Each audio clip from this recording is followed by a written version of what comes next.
حي على الفلاح.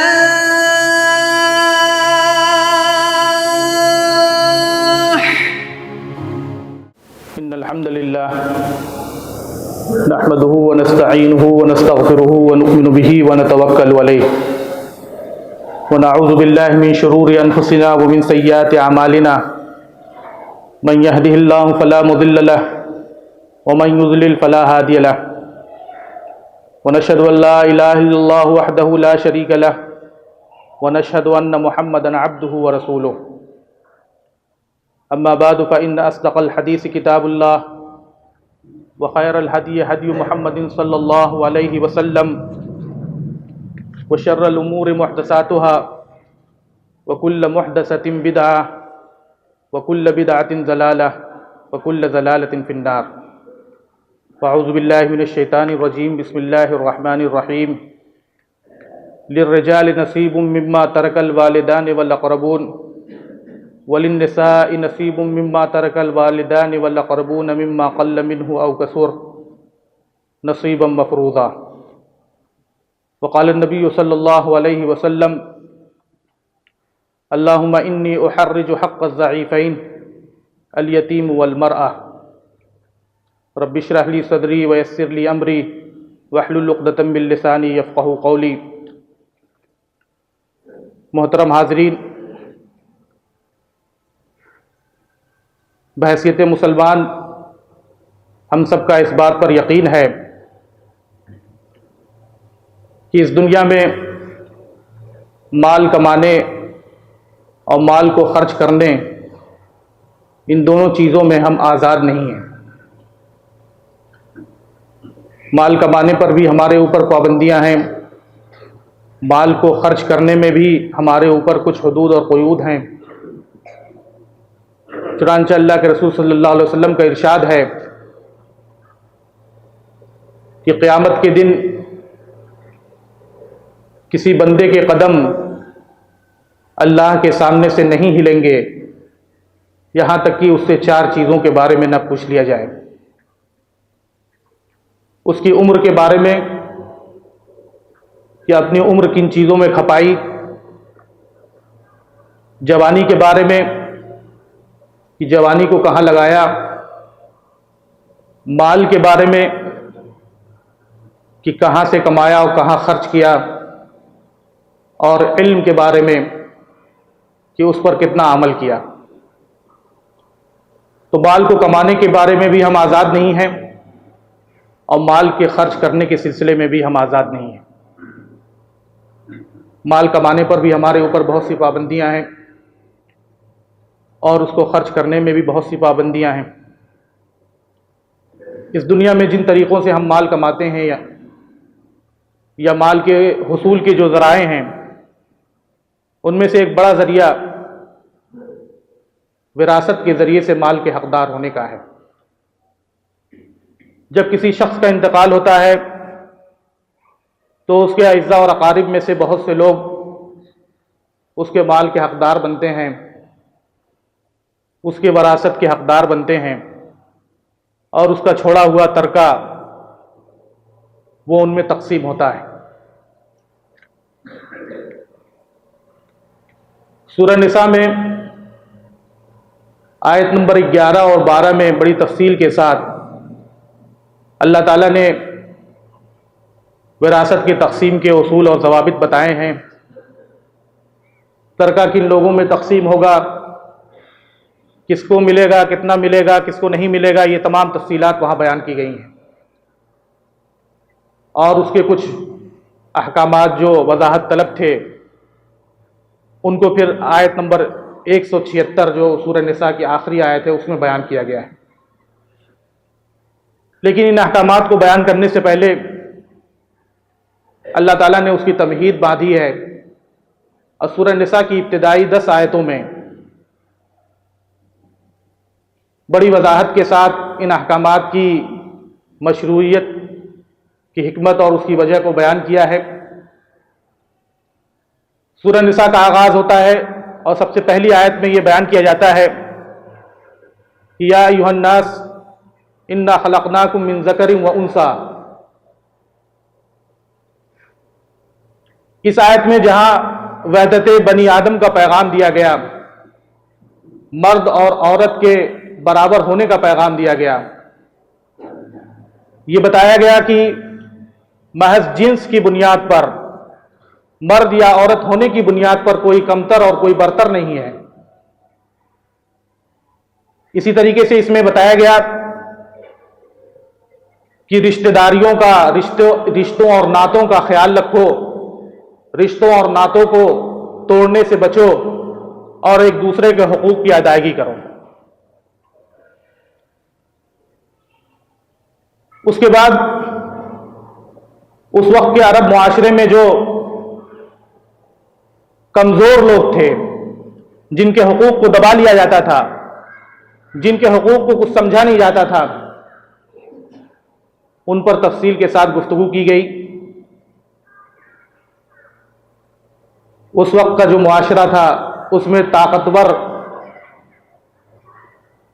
کسی شخص کا اگر انتقال ہوتا تھا تو اس کے ورثہ میں سے جو طاقتور ہوتا تھا وہ پورا مال سمیٹ کر بیٹھ جاتا تھا۔ جو یتیم ہوتے تھے، جو کمزور ہوتے تھے، ان کو کچھ بھی نہیں دیتا تھا۔ اسی طرح عورتوں کا کوئی بھی حق نہیں سمجھا جاتا تھا اور عورتوں کو ترکے میں سے کچھ بھی نہیں ملتا تھا۔ چنانچہ خاص طور سے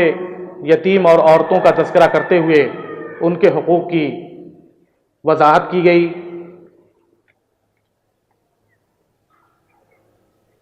فرمایا گیا وَآتُوا الْيَتَامَىٰ أَمْوَالَهُمْ وَلَا تَتَبَدَّلُوا الْخَبِيثَ بِالطَّيِّبِ وَلَا تَأْكُلُوا أَمْوَالَهُمْ إِلَىٰ أَمْوَالِكُمْ إِنَّهُ كَانَ حُوبًا كَبِيرًا، کہ یتیموں کو ان کا مال دو اور ان کا مال اپنے مال کے ساتھ ملا کر سب ہڑپ مت کر جاؤ، بلکہ ان کا جو مال ہے، جس چیز کے وہ مستحق ہو رہے ہیں، ان کو ان کا حق دو۔ وَلَا تَأْكُلُوا أَمْوَالَهُمْ إِلَىٰ أَمْوَالِكُمْ، ان کا مال اپنے مال کے ساتھ ملا کر مت کھا جاؤ، إِنَّهُ كَانَ حُوبًا كَبِيرًا، بلا شبہ یہ بہت بڑا گناہ ہے۔ یہ مال ان کا اپنا حق ہے، یہ مال اگر تم ان کو دیتے ہو تو ان پر کوئی احسان نہیں کرتے ہو، بلکہ یہ ان کا حق ہے، ان کا حق، ان کا مال ان کے حوالے کرو۔ اسی طرح عورتوں پر جو ظلم ہوتا تھا، عورتوں کو ایک مال کی حیثیت سے تقسیم کیا جاتا تھا۔ یہ اس معاشرے کا بہت بڑا المیہ تھا کہ ایک شخص کا اگر انتقال ہوتا تھا تو اس کی بیوی کو ترکے کے دیگر مال کی طریقے سے اس کے سوتیلے بیٹوں میں تقسیم کر دیا جاتا تھا، وہ بادی بنا لی جاتی تھی۔ عورتوں کے حق کو تسلیم کرنا تو کجا، عورتوں کو مال کی حیثیت سے وہاں پیش کیا جاتا تھا۔ چنانچہ قرآن نے یہ تصور دیا کہ عورتوں کا بھی مالی حق بنتا ہے، وہ اپنے حق کے، اپنے مال کی مالک ہوتی ہیں اور اس میں مالکانہ تصرف کرنے کا ان کو اختیار ہے۔ وَآتُوا النِّسَاءَ صَدُقَاتِهِنَّ نِحْلَةً، عورتوں کو ان کا مہر خوش دلی کے ساتھ دو۔ مہر نہیں دیتے تھے، شادی کے بعد شوہر عورتوں کا مہر جو متعین ہوتا تھا یا تو متعین نہیں کرتے تھے یا جو متعین ہوتا تھا اس کو دیتے نہیں تھے۔ تو سب سے پہلے یہ چیز بتائی گئی کہ وَآتُوا النِّسَاءَ صَدُقَاتِهِنَّ نِحْلَةً، کہ عورتوں کو ان کا مہر خوش دلی کے ساتھ دے دو، وہ ان کا اپنا حق ہے۔ اب اس کے بعد اگر وہ اس میں سے کچھ تم کو دیتی ہیں تو اس کو تمہارے لیے استعمال کرنا درست ہے، جائز ہے۔ فَإِن طِبْنَ لَكُمْ عَن شَيْءٍ مِّنْهُ نَفْسًا فَكُلُوهُ هَنِيًّا مَرِيًّا، اگر وہ اس میں سے کچھ تم کو دے دیتی ہیں تو اس کو کھاؤ پیو، اس میں کوئی حرج نہیں ہے، لیکن ان کا حق ان کے حوالے کرو، اس کو دبا کر بیٹھ جانا یہ کسی طریقے سے مناسب نہیں ہے۔ اس کے بعد آگے کی آیتوں میں بتایا گیا کہ جب یتیم بالغ ہو جائیں تو ان کا مال ان کے حوالے کر دو۔ وَابْتَلُوا الْيَتَامَىٰ حَتَّىٰ إِذَا بَلَغُوا النِّكَاحَ فَإِنْ آنَسْتُم مِّنْهُمْ رُشْدًا فَادْفَعُوا إِلَيْهِمْ أَمْوَالَهُمْ، کہ یہ جب یتیم بالغ ہو جائیں، نکاح کی عمر کو پہنچ جائیں اور سمجھ بوجھ ان کے اندر آ جائے، اپنے مال کی حفاظت کرنا، اپنے مال میں صحیح طور پہ تصرف کرنا، یہ سب وہ سیکھ جائیں، پختگی کی عمر کو پہنچ جائیں مال میں تصرف کے تعلق سے، تو ان کا مال ان کے حوالے کر دو۔ تم نے ان کے مال کی حفاظت کی، ایک ولی اور ایک سرپرست ہونے کی حیثیت سے، ایک چچا یا ایک تایا ہونے کی حیثیت سے ان کے مال کو تم نے اپنے تصرف میں رکھا، اس کی حفاظت کی۔ اب جب وہ بالغ ہو گئے ہیں تو ان کا مال ان کے حوالے کر دو۔ وَابْتَلُوا الْيَتَامَىٰ حَتَّىٰ إِذَا بَلَغُوا النِّكَاحَ فَإِنْ آنَسْتُم مِّنْهُمْ رُشْدًا فَادْفَعُوا إِلَيْهِمْ أَمْوَالَهُمْ وَلَا تَأْكُلُوهَا إِسْرَافًا وَبِدَارًا أَن يَكْبَرُوا۔ اور دیکھو اس اندیشے سے کہ کہیں یہ بڑے ہو کر اپنے مال کا، اپنے حق کا مطالبہ نہ کرنے لگیں، تم فضول خرچی کرتے ہوئے جلدی جلدی ان کا مال ختم کرنے کی کوشش مت کرو۔ آج تم ان کے سرپرست ہو، ان کے ولی ہو، بچے وہ چھوٹے ہیں، ان کا مال تمہارے تصرف میں ہے، تمہاری نگہداشت میں ہے، اس کی حفاظت کرنا تمہاری ذمہ داری ہے، لیکن ایسا نہ کرنا کہ اس اندیشے سے کہ وہ بڑے ہو کر اپنا مال اور اپنا حق مانگنے لگیں گے، تم آج اس کو جلدی جلدی فضول خرچی کرتے ہوئے، اسراف کرتے ہوئے خرچ کر دو اور سب ختم کر دو۔ ایسی حرکت ہرگز نہیں ہونی چاہیے۔ جو ولی اور سرپرست ہے یتیم کا، اگر وہ مستحق کچھ ہے، اس کے پاس کچھ نہیں ہے، تو وہ یتیم کے بال میں سے کچھ خرچ کر سکتا ہے اپنے اوپر، لیکن اگر وہ غنی اور بے نیاز ہے تو اس کو یتیم کے مال میں سے 1 روپیہ بھی استعمال کرنے سے بچنا چاہیے۔ وَمَنْ كَانَ غَنِيًّا فَلْيَسْتَعْفِفْ وَمَنْ كَانَ فَقِيرًا فَلْيَأْكُلْ بِالْمَعْرُوفِ، کہ جو غنی اور بے نیاز ہو اس کو بچنا چاہیے، اور جو محتاج ہو وہ اس میں سے معروف کے مطابق استعمال کر سکتا ہے۔ یتیم اور عورت کے اوپر جو ظلم ہوتا تھا، ان کے حقوق کو جو دبایا جاتا تھا، اسی تناظر میں اللہ کے رسول صلی اللہ علیہ وسلم نے ارشاد فرمایا کہ اللہم انی احرج حق الضعیفین الیتیم والمرأة، کہ اے اللہ میں دو کمزور لوگ یتیم اور عورت کے حق کی حق تلفی کو تاکید کے ساتھ حرام قرار دیتا ہوں، اور لوگوں کو اس سلسلے میں حرج اور مشقت میں ڈالتا ہوں کہ اگر انہوں نے اس کی حق تلفی کی تو اس کا خامیازہ انہیں بھگتنا پڑے گا۔ اس کے بعد آیت نمبر 7 سے وراثت کے احکامات کو بیان کرنے کا سلسلہ شروع ہوا، لیکن اس میں بھی ایک تمہید باندھی گئی، اور سب سے پہلے لوگوں کے دلوں کو آمادہ کیا گیا اس بات کو تسلیم کرنے کے لیے کہ جس طریقے سے مردوں کا حق ہوتا ہے اسی طریقے سے عورتوں کا بھی حق ہوتا ہے۔ للرجال نصیب مما ترک الوالدان والاقربون وللنساء نصیب مما ترک الوالدان والاقربون مما قل منه او کثر نصیبا مفروضا، کہ مردوں کا اس میں سے حق ہے جو والدین اور اعزہ اور اقارب چھوڑ کر جائیں، اور عورتوں کا بھی اس میں سے حق ہے جو والدین اور اعزہ اور اقارب چھوڑ کر جائیں، مما قل منه او کثر، چاہے وہ کم ہو یا زیادہ ہو، جو کچھ بھی ترکہ ہو چاہے وہ کم ہو یا زیادہ ہو، اس میں سے مردوں کا بھی حق ہے، اس میں سے عورتوں کا بھی حق ہے۔ نصیبا مفروضہ، یہ اللہ تعالیٰ کی جانب سے متعین کردہ حصہ اور اللہ تعالیٰ کی جانب سے متعین کردہ فریضہ ہے۔ اس کے بعد 2 اسالیب اختیار کیے گئے، ایک اسلوب گداز قلب لوگوں کے لیے اور ایک اسلوب سخت دل لوگوں کے لیے۔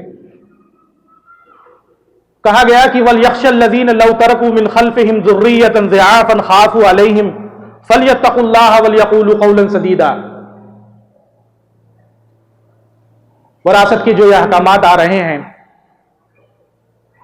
اس پر عمل پیرا ہونا چاہیے لوگوں کو، اور اپنے آپ کو اس پوزیشن میں رکھ کے ذرا سوچیں کہ اگر ہمارا انتقال ہو جائے اور ہم اپنے پیچھے کمزور اور چھوٹے چھوٹے بچوں کو چھوڑ کر جائیں اور ان کا جو حق ہے وہ کوئی دبا لے، تو اس چیز کے تصور سے کیسے ہم دہل جاتے ہیں، اس چیز کا تصور کرنا بھی ہمارے لیے کتنا دشوار ہے کہ یہ چیز ہماری اولاد کے لیے کتنی سخت گزرے گی۔ لہذا لوگوں کو چاہیے کہ وہ جس طریقے سے اپنی اولاد کے تعلق سے یہ چیز اور یہ جذبہ رکھتے ہیں کہ کوئی ان کا حق نہ دبائے، اسی طریقے سے وہ اس بات کا خیال رکھیں کہ دوسروں کا حق وہ نہ دبائیں، اپنے بھتیجوں کا، دیگر یتیم بچوں کا جن کے وہ ولی اور سرپرست کی حیثیت سے ان کے مال میں تصرف کر رہے ہیں، ان کا حق وہ نہ دبائیں۔ وَلْيَخْشَ الَّذِينَ لَوْ تَرَكُوا مِنْ خَلْفِهِمْ ذُرِّيَّةً ضِعَافًا خَافُوا عَلَيْهِمْ، وہ لوگ ڈریں جو اپنے پیچھے چھوٹے بچوں کو چھوڑ کر جائیں جن کے بارے میں ان کو طرح طرح کا اندیشہ ہو۔ فَلْيَتَّقُوا اللَّهَ، لہذا ان کو یہ چاہیے کہ وہ اللہ سے ڈریں، وَلْيَقُولُوا قَوْلًا سَدِيدًا، اور درست بات کہیں۔ اس کے بعد ان لوگوں کے تعلق سے جن کے دل بڑے سخت ہیں اور ان پر نرم باتیں اثر انداز نہیں ہوتی ہیں، ان کے بارے میں کہا کہ ان الذین یأکلون اموال الیتامی ظلما انما یأکلون فی بطونہم نارا وسیصلون سعیرا، کہ وہ لوگ جو یتیموں کا مال ظلم اور زیادتی کرتے ہوئے ناحق اور ناانصافی کے ساتھ ہڑپ کر جاتے ہیں، وہ اپنے پیٹ میں آگ بھرتے ہیں اور یقیناً وہ بھڑکتی ہوئی آگ میں داخل ہوں گے۔ یتیم کا مال ہڑپنا یہ کوئی آسان چیز نہیں ہے، اگر کوئی ایسا کرتا ہے تو وہ اپنے پیٹ میں آگ بھر رہا ہے۔ اس کے بعد آیت نمبر 11 اور 12 میں تفصیل کے ساتھ وراثت کے احکامات بیان کیے گئے، کس کو کتنا حصہ ملنا ہے اس کو بیان کیا گیا۔ یوصیکم اللہ فی اولادکم للذکر مثل حظ الانثیین، یہاں سے ان احکامات کا تذکرہ شروع ہوتا ہے، اور پہلی آیت میں اولاد اور والدین کے حقوق کو اور ان کے حصوں کو بیان کیا گیا، اور پھر کہا گیا آباؤکم و ابناؤکم لا تدرون ایہم اقرب لکم نفعا، کہ تمہارے باپ یا تمہارے والدین اور تمہاری اولاد، تمہیں نہیں معلوم ہے کہ ان میں سے کون تمہارے لیے زیادہ نفع بخش ہے۔ یہ اللہ تعالیٰ نے جو احکامات دیے ہیں، سب کے جو حصے مقرر کیے ہیں، ان میں کسی کا حصہ کم ہے، کسی کا حصہ زیادہ ہے، یہ اللہ تعالیٰ نے جو احکامات دیے ہیں یہ علم اور حکمت کی بنیاد پہ دیے ہیں۔ تم کو نہیں پتا ہے کہ کون زیادہ نفع بخش ہے، تم کو نہیں معلوم ہے کہ کون زیادہ مستحق ہے، اس لیے اللہ کے یہ جو احکامات ہیں ان پر صدق دل کے ساتھ اور اللہ تعالیٰ کے دل کی آمادگی کے ساتھ ان پر عمل پیرا ہونے کی کوشش کرو۔ آباؤکم و ابناؤکم لا تدرون ایہم اقرب لکم نفعا فریضۃ من اللہ ان اللہ کان علیما حکیما، یہ اللہ تعالیٰ کی جانب سے مقرر کردہ حصے ہیں، اور بلا شبہ اللہ تعالیٰ علم رکھنے والا اور باحکمت ہے۔ وہ اپنے علم کی بنیاد پر فیصلہ کرتا ہے اور اس کے فیصلے حکمت سے بھرے ہوتے ہیں، وہ ہر ایک کے استحقاق کو جانتا ہے، وہ کوئی فیصلہ الٹک نہیں کرتا ہے، کسی کو کم اگر اس نے دیا ہے کسی کو زیادہ دیا ہے تو اس کے اندر کوئی نہ کوئی حکمت ہے جسے اللہ بہتر جانتا ہے، اس لیے اللہ کی جانب سے مقرر کردہ یہ ان حصوں کو تسلیم کرو اور ان پر عمل پیرا ہو۔ آیت نمبر 12 میں زوجین کے حصوں کو بیان کیا گیا، بھائی بہن کے حصوں کو بیان کیا گیا، اور آخر میں کہا گیا واللہ علیم حلیم، کہ اللہ تعالیٰ علم والا ہے اور بہت بردبار ہے۔ پچھلی آیت میں اللہ تعالیٰ کی ایک صفت حکمت کا تذکرہ کیا گیا تھا، اور اس آیت میں اللہ تعالیٰ کی ایک اور صفت حلم کا تذکرہ کیا گیا، یعنی اللہ تعالیٰ بردبار ہے، وہ جذبات میں آ کر کوئی فیصلہ نہیں کرتا ہے۔ ہم انسان حالات اور جذبات میں آ کر فیصلہ کرتے ہیں، اگر ہم کو فیصلہ کرنا ہو تو ہم یہ دیکھیں گے کہ 5 بھائیوں میں سے ایک بھائی چھوٹا ہے تو اس کو زیادہ ملنا چاہیے۔ ہم حالات اور جذبات کی راہ میں بہہ جاتے ہیں، اس لیے ہمارا جو فیصلہ ہوگا وہ عادلانہ اور حکیمانہ نہیں ہو سکتا۔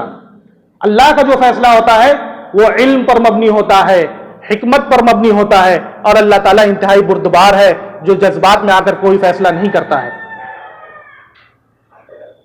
اس کے بعد 2 آیتیں ہیں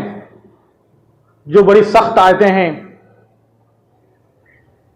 ان آیتوں میں ایک آیت میں خاص طور پر بشارت اور دوسری آیت میں ڈراوا اور عذاب کی دھمکی ہے۔ تلک حدود اللہ، یہ اللہ کی مقرر کردہ حدیں ہیں۔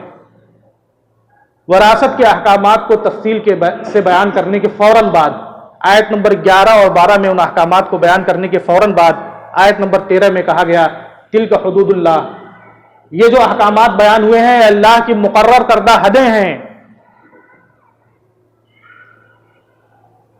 وَمَن يُطِعِ اللَّهَ وَرَسُولَهُ يُدْخِلْهُ جَنَّاتٍ تَجْرِي مِن تَحْتِهَا الْأَنْهَارُ خَالِدِينَ فِيهَا وَذَلِكَ الْفَوْزُ الْعَظِيمُ. اور جو اللہ اور اس کے رسول کی اطاعت کرے گا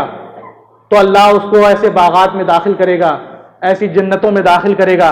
جس کے نیچے سے نہریں جاری ہوں گی، جس میں وہ ہمیشہ ہمیش رہیں گے، اور یہی بڑی کامیابی ہے. وَمَن يَعْصِ اللَّهَ وَرَسُولَهُ وَيَتَعَدَّ حُدُودَهُ يُدْخِلْهُ نَارًا خَالِدًا فِيهَا وَلَهُ عَذَابٌ مُّهِينٌ. اور جو اللہ اس کے رسول کی نافرمانی کرے گا اور اس کی متعین کردہ حدود سے تجاوز کرے گا، ان کو پامال کرے گا، اس کو اللہ تعالیٰ آگ میں داخل کرے گا اور اس کے لیے رسوا کن عذاب ہے. احکامات، خاص طور سے وراثت کے احکامات کو بیان کرنے کے فوراً بعد یہ آیتیں آئی ہیں. ان سے اس بات کی اہمیت کا اندازہ لگایا جا سکتا ہے کہ ان احکامات پر عمل پیرا ہونا، ان کو تسلیم کرنا، ان کو نافذ کرنا، اس کے مطابق وراثت کی تقسیم کرنا، یہ کتنی اہمیت کا حامل ہے. جو اللہ اور اس کے رسول کی اطاعت کرے گا، اپنا سر اس کے آگے جھکا دے گا، اللہ کے بیان کردہ احکامات کے مطابق وراثت کی تقسیم کرے گا، ہر ایک کو اس کا حق دے گا، اللہ تعالیٰ انعام کے طور پر اس کو جنتوں میں اور باغات میں داخل کرے گا. اور جو اللہ کی متعین کردہ حدود سے تجاوز کرے گا، ان کو پامال کرے گا، ان احکامات کو نافذ نہیں کرے گا، دوسروں کا حق دبا کر بیٹھ جائے گا، تو اس کے لیے دردناک عذاب ہے، اس کے لیے رسوا کن عذاب ہے. وَلَهُ عَذَابٌ مُّهِينٌ. ایسا عذاب ہے جو اس کو رسوا کر دے گا. دنیا میں مال و دولت، شان و شوکت اور عزت اور سربلندی جو کچھ اس نے کمائی ہے سب خاک میں مل جائے گی، اور آخرت میں وہ رسوا کن عذاب سے دوچار ہوگا. بزرگوں، دوستوں اور عزیز ساتھیوں، وراثت کی تقسیم میں ٹال مٹول کرنا، وراثت کی تقسیم صحیح وقت پہ نہ کرنا، اس میں تاخیر کرنا، یہ بھی حق کو دبانے کی ایک شکل ہے. اللہ کے رسول صلی اللہ علیہ وسلم کی سیرت کا جب ہم جائزہ لیتے ہیں تو ہمیں یہ بات واضح طور پر معلوم ہوتی ہے کہ آپ حق کو حقدار تک پہنچانے میں بہت جلدی کیا کرتے تھے. متعدد احادیث ہے. عقبہ ابن حارث رضی اللہ تعالیٰ عنہ فرماتے ہیں کہ میں نے مدینے میں اللہ کے رسول صلی اللہ علیہ وسلم کے ساتھ عصر کی نماز پڑھی. نماز کے بعد آپ تیزی سے لوگوں کی گردنوں کو پھلانگتے ہوئے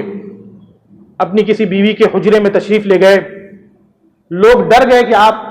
آخر کیوں اتنی تیزی کے ساتھ گئے. تھوڑی دیر بعد جب آپ تشریف لائے اور دیکھا کہ لوگوں کو بہت زیادہ تعجب ہے اور وہ خوف کی حالت میں ہیں، ڈر کی حالت میں ہیں، تو کہا کہ مجھے یاد آ گیا تھا کہ صدقے کا ایک سونے کا ٹکڑا تقسیم ہونے سے رہ گیا تھا اور وہ گھر میں رکھا ہوا تھا، تو میں فوراً گیا، اور مجھے یہ بات ناپسند تھی کہ رات ہو جائے اور وہ تقسیم نہ کیا جائے، اس لیے میں نے جا کر اس کو تقسیم کرنے کا حکم دے دیا. حضرت عائشہ رضی اللہ تعالیٰ عنہ فرماتی ہیں کہ جب اللہ کے رسول صلی اللہ علیہ وسلم مرض الموت میں مبتلا ہوئے اور مرض کی شدت بڑھی، تو اس حالت میں آپ نے پوچھا کہ عائشہ وہ 7 یا 9 دینار جو ان کے پاس تھے ان کا کیا ہوا؟ تو انہوں نے کہا کہ وہ ہمارے پاس موجود ہیں. آپ نے کہا کہ اس کو صدقہ کر دو. حضرت عائشہ رضی اللہ تعالیٰ عنہ فرماتی ہیں کہ اللہ کے رسول صلی اللہ علیہ وسلم کی تیمارداری میں مشغول ہو گئی میں، اور میں اسے صدقہ نہیں کر سکی. آپ نے پھر پوچھا جب آپ کو یاد آیا کہ ان دیناروں کا کیا ہوا، تو میں نے کہا کہ وہ ابھی بھی ہمارے پاس موجود ہیں. تو آپ نے ان کو منگایا اور اپنی ہتھیلی پہ اس کو رکھا اور کہا ما ظن محمد اللہ لقی اللہ وہذہ عندہ. محمد کا اپنے رب کے بارے میں کیا گمان ہے کہ وہ اگر وہ اپنے رب سے اس حالت میں ملے کہ یہ دنانیر، یہ دینار اس کے پاس اسی طریقے سے باقی رہ جائیں. آپ تصور کر سکتے ہیں کہ وہ صدقے کے دنانیر جو تقسیم ہونے سے رہ گئے تھے، آپ کو یہ اندیشہ تھا کہ اگر میری رحلت سے پہلے وہ تقسیم نہ ہوئے تو اللہ کے حضور مجھے اس کا بھی جواب دینا پڑے گا. حضرت ام سلمہ رضی اللہ تعالیٰ عنہ فرماتی ہیں کہ ایک دن اللہ کے رسول صلی اللہ علیہ وسلم تشریف لائے اور آپ کے چہرے کا رنگ بدلا ہوا تھا. میں نے پوچھا، مجھے لگا کہ آپ کو کوئی تکلیف ہے، تو میں نے پوچھا کہ آپ کے چہرے کا رنگ کیوں بدلا ہوا ہے؟ تو آپ نے کہا کہ ان 7 دیناروں کی وجہ سے جو صدقے کے کل آئے تھے اور ابھی تک ہمارے بستر پہ پڑے ہوئے ہیں تقسیم نہیں ہو سکے ہیں۔ بزرگوں اور دوستوں اور ساتھیوں، اس سے اندازہ لگایا جا سکتا ہے کہ حقوق کی ادائیگی میں ٹال مٹول کرنا، اس میں بلا وجہ تاخیر کرنا، یہ بھی ظلم کی ایک شکل ہے۔ حقوق کی ادائیگی کا معاملہ کتنا سنگین ہے، اس کا اندازہ اس حدیث سے لگایا جا سکتا ہے۔ اللہ کے رسول صلی اللہ علیہ وسلم نے فرمایا کہ میں ایک انسان ہوں، تم لوگ اپنے معاملات لے کر میرے پاس آتے ہو سکتا ہے کہ تم میں کا کوئی شخص بہت چرب زبان ہو، جو اپنی بات کو بہت اچھے انداز سے میرے سامنے رکھے، اور میں یہ سمجھ کر کہ حق اس کا ہے اس کے حق میں فیصلہ کر دوں، حالانکہ حق اس کا نہیں ہے۔ تو جس کے لیے بھی میں اس طریقے سے فیصلہ کروں تو یہ آگ کا ایک ٹکڑا ہے، اب اگر اسے ہمت ہو تو وہ اسے لے لے یا اسے چھوڑ دے۔ آپ اندازہ لگائیے کہ اللہ کے رسول صلی اللہ علیہ وسلم یہ کہہ رہے ہیں کہ اگر میں بھی فیصلہ کر دوں کہ کسی دوسرے کے حق کا فیصلہ کسی اور کے لیے اگر میں بھی کر دوں، تب بھی وہ حق اس کا نہیں ہوگا، بلکہ وہ اس کے لیے آگ کا ایک ٹکڑا ہے۔ اور ہم اور آپ یہ معاشرے میں بہت سے لوگ دوسروں کے حقوق کو دبا کر اس کو ہڑپ کر جاتے ہیں، اس کو استعمال کرتے ہیں، اور ان کے دل میں ذرا سا خوف خدا نہیں ہوتا۔ وراثت کی جو احکامات قرآن میں بیان کیے گئے ہیں، ان احکامات پر عمل پیرا ہونے کے لیے جو چیز ہمارے لیے سب سے زیادہ معاون و مددگار ثابت ہو سکتی ہے وہ یہ ہے کہ ہم دنیا کی بے ثباتی کو اپنی نگاہوں کے سامنے رکھیں۔ یہ دنیا چند روزہ زندگی ہے، دنیا کی کامیابی اور دنیا کی ناکامی، دنیا کا آرام اور دنیا کی تکلیف، ان میں سے کوئی بھی دائمی اور ہمیشہ رہنے والی چیز نہیں ہے، بلکہ اصل چیز جو آخرت کی زندگی ہے، آخرت کی زندگی کو ہم اپنا مقصود بنائیں، آخرت کی کامیابی کو ہم اپنا مقصود بنائیں۔ فَمَنْ زُحْزِحَ عَنِ النَّارِ وَأُدْخِلَ الْجَنَّةَ فَقَدْ فَازَ، جسے جہنم سے بچا لیا گیا اور جنت میں داخل کر دیا گیا وہ کامیاب ہوا۔ اس چیز کو ہم اپنی نگاہوں کے سامنے رکھیں اور قرآن مجید کی سمجھ کر تلاوت کریں، اور اس جذبے کے ساتھ تلاوت کریں کہ ہم جن چیزوں کو پڑھیں گے ان پر عمل پیرا ہوں گے تو انشاءاللہ یہ احکامات اور اللہ تعالیٰ کے دیگر احکامات ان سب پر عمل پیرا ہونا آسان ہوگا۔ اللہ تعالیٰ سے دعا ہے کہ ہم سب کو اپنے احکامات پر عمل پیرا ہونے کی توفیق عطا فرمائے، دنیا کی محبت ہمارے دلوں سے نکال دے، ہم سب کا مقصود آخرت اور جنت کی کامیابی کو بنائے۔ آمین۔ وآخر دعوانا ان الحمدللہ رب العالمین۔